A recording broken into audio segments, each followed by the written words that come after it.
questions on how I did the evil minion, the hair and everything. So I'm going to do a quick tutorial just so those who are interested will have the questions answered.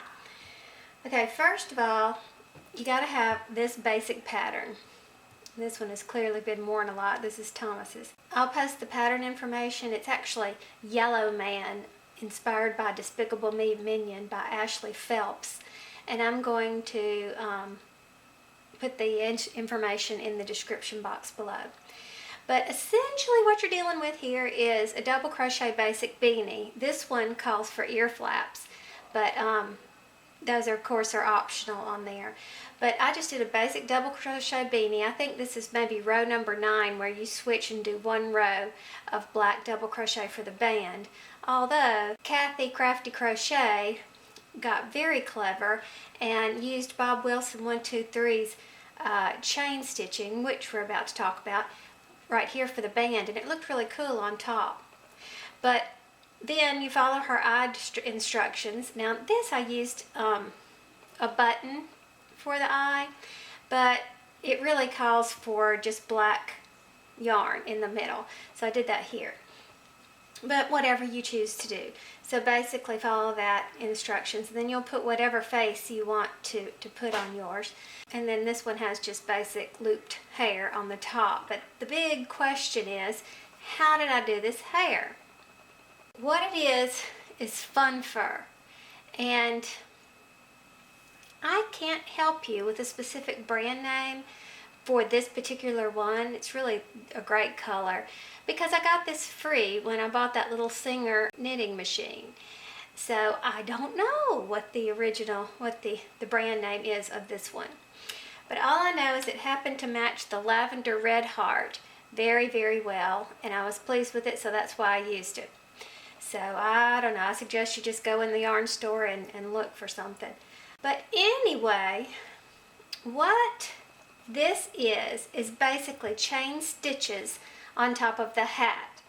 And because of the nature of this yarn being all hairy and fuzzy, it's going to be difficult for me to demonstrate that.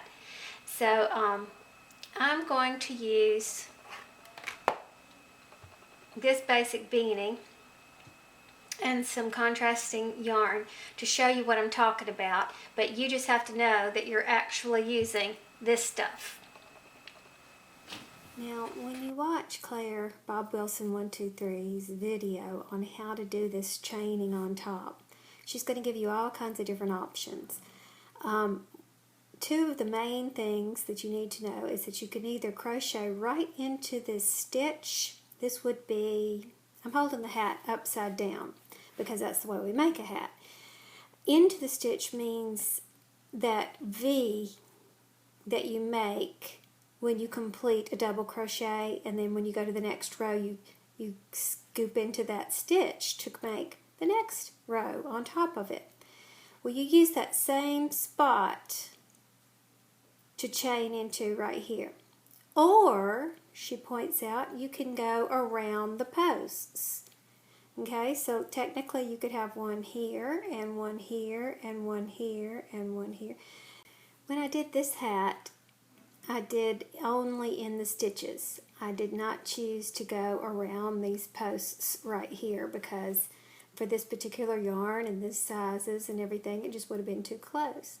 So I didn't exercise that option. However, when we make the hair, I'm going to go both in the stitches and around the posts, and around the stitches and around the posts, so that you don't have row looking hair. See, I'm not making cornrows here, I'm making fuzzy hair. I want it to stick up and be very full. So the technique is very simple. You start anywhere basically, and as I'm going to do this one in the stitches, I'll insert in this stitch, come out in this stitch, and then that's how you get started. You take your yarn, pull it through. This is hard to do without getting in the way of the camera. Okay, I take my tail and I pull it down, and I use my working yarn and pull it up. This is just what works for me. You go around and you make a slip stitch. Okay, and that will essentially make your first chain. All this is slip stitches. Now, to get going on your chain, push the working yarn up. You go back in that same hole that you just came out of. Pull it through, wrap around, and then you're pulling through the yellow and pulling through the working yarn. I'm so sorry you can't see that, but I can't get it at an angle. I hold this in my lap to do it myself. Okay, so you go in again where you came out,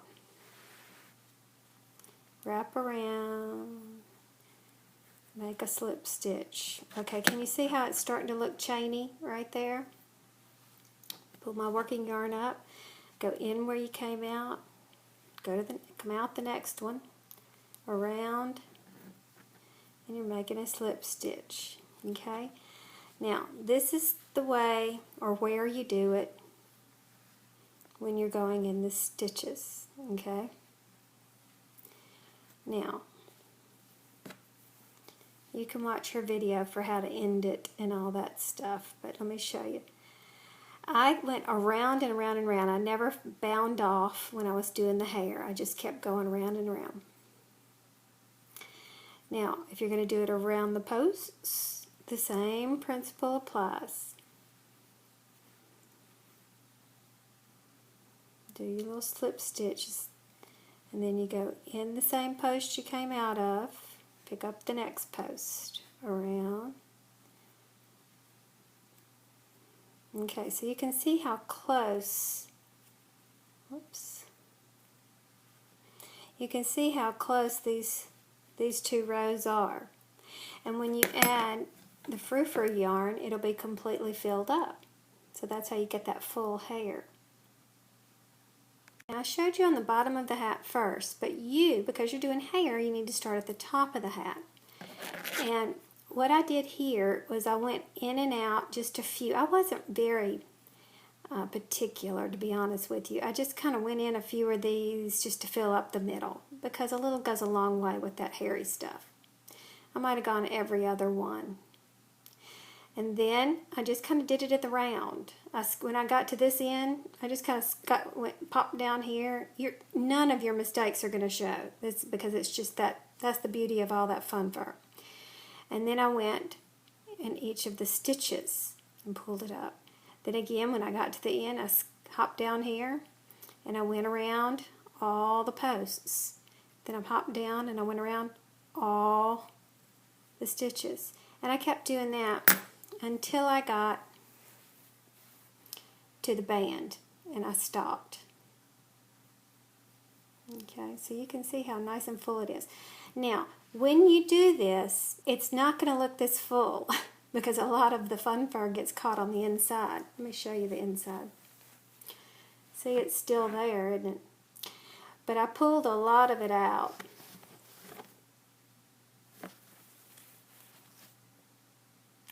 And the way I did it was I just kind of messed with it. I just kind of did like this, with waving the crochet hook around it.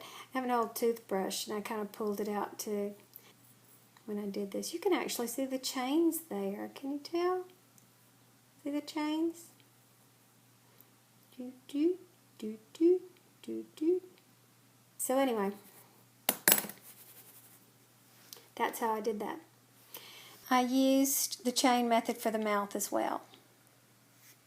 This. Chain, chain, chain, chain, chain, chain, chain, chain, chain, chain, chain.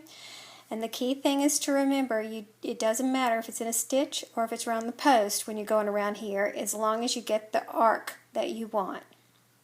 And of course, you can make any face on your Minion. Now, I think that y'all could probably be more clever about the teeth. I tried to do a crocheted triangle and attach it, and I bombed. So this is what I did, and Thomas is very happy with it, and you know, we'll all live happily ever after.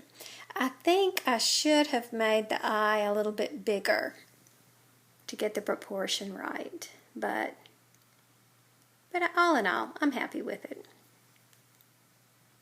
So with the combination of Ashley Phelps' pattern and Bob Wilson 123's chaining tutorial for Skinny Stripes Beanie, I think you can come out with your own stuff.